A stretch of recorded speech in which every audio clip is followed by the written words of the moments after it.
Isabelle Mabour, bonjour.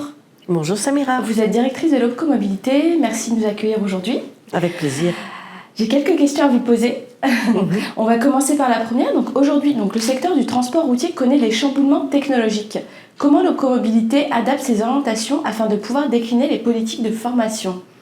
Alors effectivement, mais tous les secteurs du transport sont touchés par cette mutation technologique qui est très large, que ce soit sur route, sur mer, sur fer, et qu'on soit dans les marchandises ou dans les voyageurs. Les réponses sont différentes selon les secteurs du transport en fonction du calendrier qui lui est propre. Il y a une différence entre les véhicules légers, les véhicules lourds, le maritime. Le calendrier n'est pas totalement le même. Mais nous avons déjà commencé depuis 2021 à travailler sur le sujet. En fait, Opco Mobilité, ça représente 31% d'émissions de gaz à effet de serre, le monde des transports. Voilà. Donc forcément, nous l'avons pris très rapidement. Donc on a étudié les différents impacts, qu'ils soient en termes d'activité, de maintien ou de montée en compétences nécessaires à cette mutation, sans oublier bien sûr l'offre de formation adéquate. On a commencé par réaliser en fait des études très complète afin de faire un état des lieux du niveau de connaissance des entreprises sur ce qu'était la transition énergétique, mais également une analyse approfondie des changements en cours et attendus, des défis à relever, mais également des opportunités, puisqu'on peut très bien avoir des opportunités dans cette transformation. Et au regard des résultats, Opco Mobilité a décidé de réaliser une plateforme de sensibilisation puis de formation. Il y a un tronc commun valable pour tous, puis des déclinaisons par branche, ce qui nous permet d'avoir véritablement des actions spécifiques pour les secteurs. Je vous invite à aller voir sur le site d'Opco Mobilité, donc notre nouveau bébé qui a été lancé il y a 1 an, M-Transition énergétique. Mais nous avons également, en termes d'action, déployé des fonds financiers très importants encore en 2024, donc bien évidemment sur le plan de développement des compétences, mais sur le FNE formation, où nous avons réalisé énormément de formations pour la partie conduite, mais pour la partie maintenance, qu'il ne faut jamais oublier.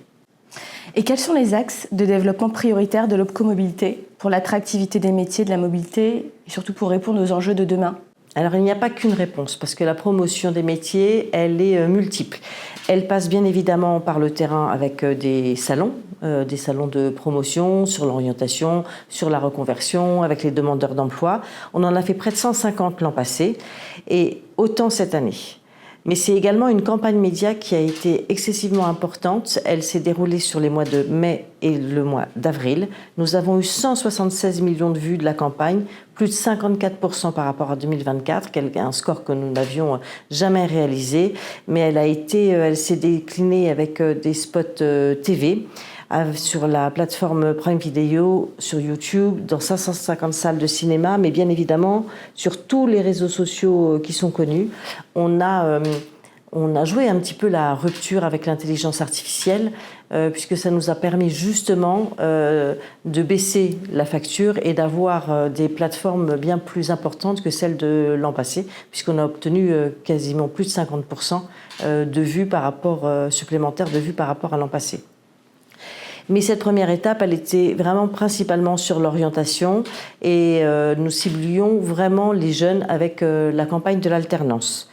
En septembre, on va débuter une seconde vague. Cette seconde vague aura un temps fort pendant les WorldSkills à Marseille, donc qui sont du 13 au 15 octobre 2025, et elle se terminera en novembre.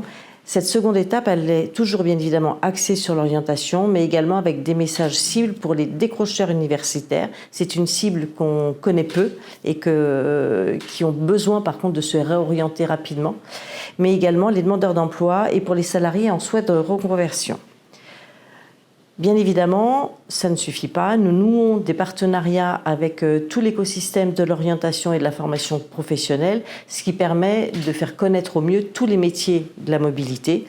Enfin, et c'est indispensable, même si c'est sur du temps long, donc nous prenons notre besace et nous allons dans les collèges et dans les lycées et nous allons expliquer quels sont les métiers les plus proches de chez eux, puisqu'il faut penser aussi au déploiement en fonction de l'offre de formation derrière, donc formation supérieure, centre de formation d'apprentis, lycée professionnel. Et ce qu'il ne faut pas oublier, c'est que même si l'activité économique à toutes les entreprises qui nous écoutent si l'activité économique est morose et que les tensions de recrutement ont baissé en 2025 sur les métiers de la conduite, les entreprises doivent continuer à travailler sur l'attractivité et surtout recruter afin d'être les premiers performants dès la reprise d'activité. Et comment articulez-vous les nouveaux référentiels avec les organismes de formation ? Eh bien, justement, les résultats de l'étude que nous avons menée et qui a été déployée nous permettent d'avoir les modifications de compétences à avoir sur les nouveaux métiers, sur les métiers émergents, puisque ça, il faut savoir qu'on aura franchement forcément des métiers qui vont avec le temps. C'est pas demain, c'est pas un Big Bang, hein, mais qui vont disparaître au profit de nouveaux métiers. Donc nous avons partagé bien évidemment ces études et nous travaillons avec les organismes de formation. On a déjà fait pas mal de modules sur la partie éco-conduite et on leur a transmis la totalité des besoins à court, moyen et long terme. Et enfin, au regard du contexte économique, quelles sont vos prévisions GPEC et quel sera l'impact pour les entreprises du transport routier ? Bon, je ne vais pas vous cacher que le contexte économique impacte beaucoup les capacités de l'OPCO à financer les formations, même si les fonds sont initialement issus, bien évidemment, des entreprises, les contributions de formation. Ils sont redistribués par l'État en fonction de ses capacités, de ses propres capacités de financement. Bon, on ne va pas se mentir, les capacités de financement de l'État en 2025 sont réduites. 2026 s'annonce pas meilleur, voire pire. Donc actuellement, c'est effectivement très en baisse par rapport aux années précédentes, mais on est quand même sur une année où on a encore quelques capacités à financer de la formation, ce qui risque d'être fortement impacté en 2026. En 2024, nous avons assuré le financement de près de 510 000 stagiaires pour 76 millions d'heures. Nous n'avions jamais atteint ce niveau qui est vraiment très important. Plus de 500 000 actifs formés, c'est vraiment très important. Et puis sous l'impulsion du conseil d'administration de l'OPCO, donc l'an passé, le solde des années précédentes du plan de développement des compétences, le solde financier, en fait, a été totalement remis à disposition des entreprises en 2024. On est monté à près de 64 millions d'euros de financement rien que sur le plan de développement des compétences, là où les années précédentes, on était entre 39 et 42 millions d'euros. Donc les entreprises ont joué le jeu et elles ont fortement investi dans le plan de développement des compétences et dans le capital humain indispensable à la performance et la fidélisation.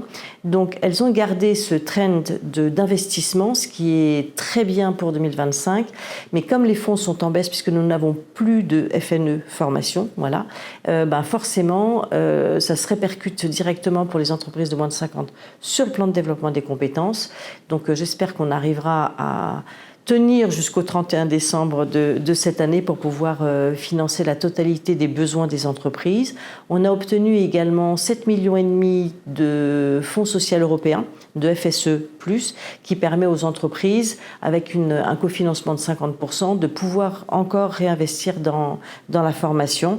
Mais même si le contexte n'est pas propice, nous démultiplions toutes nos actions pour obtenir de cofinancements, qui soient régionaux, qui soient nationaux, auprès des conseils régionaux, auprès des DRETS, pour pouvoir continuer à assurer la formation, le financement de la formation des salariés de nos entreprises.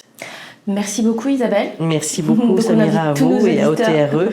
On invite tous nos éditeurs à consulter le site web de l'OPCO Mobilité. Tout à fait. Donc c'est opcomobilité.fr pour découvrir toutes les formations. Toutes les formations, tous les métiers et toute la campagne de promotion qui a eu lieu donc, sur le premier semestre et qui sera en ligne dès le second semestre, à partir du mois d'octobre. Il y a quelques surprises, franchement, je vous conseille d'y aller. Super, merci. Merci beaucoup.